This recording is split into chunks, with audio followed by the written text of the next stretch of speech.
la puissance du Dieu vivant et vrai dont dépendait le prophète. Si en ce moment vous vivez l'un de ces moments les plus élevés de votre vie, si vous êtes prospère, si vous êtes dans un moment où vous expérimentez des avancées, du pouvoir, des bénédictions dans votre vie, n'oubliez pas que vous et moi sommes des vases d'argile.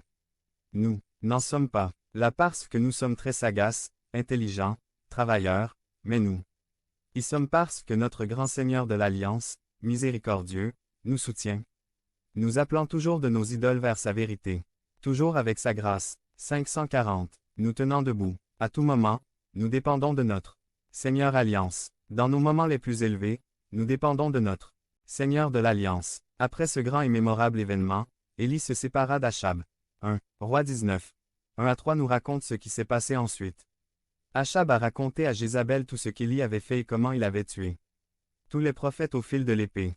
Alors Jézabel envoya un messager à Élie pour lui dire, que les dieux me punissent sans pitié si je ne t'ai pas ôté la vie à cette heure demain, comme tu as ôté la leur.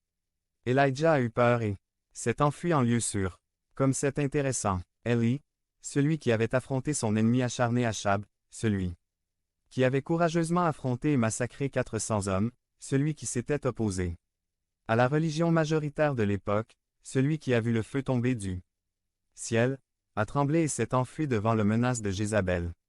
Nous aurons peut-être du mal à comprendre cela. Nous venons de quitter un Élia puissant, confiant et courageux. Et maintenant nous trouvons un Élia faible, fuyant terrorisé et très bouleversé par la menace d'une femme puissante, oui bien sûr, mais il venait de constater ce qu'est réellement le pouvoir. Regardez ce que dit Élie dans 1 Roi 19, 3b4. Lorsqu'il arriva à Beer-Shiva en Juda, il laissa son serviteur et marcha toute une journée dans le désert. Il arriva près d'un buisson et s'assit à son ombre, voulant mourir. J'en ai marre, Seigneur. Il a protesté. Prends ma vie, car je ne vaux pas mieux que mes ancêtres. Voici le grand prophète Élie à son moment le plus bas, après avoir connu le sommet de la montagne, il se trouvait maintenant dans la vallée sombre la plus basse de son existence. Prends ma vie, c'en est marre. Cet Élia, comme nous le voyons, est un ver de clé. Tout comme vous et moi. Dans ces moments difficiles, de quoi Élia avait-il besoin?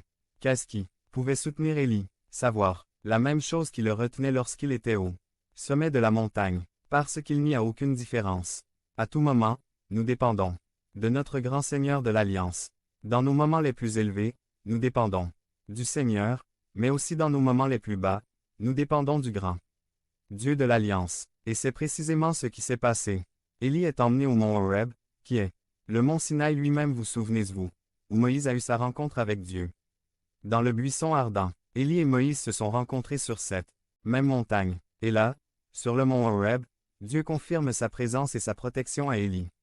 Il lui dit qu'il avait tort de penser qu'il était seul car Dieu avait 7000 Israélites qui n'avaient pas fléchi le genou devant Baal.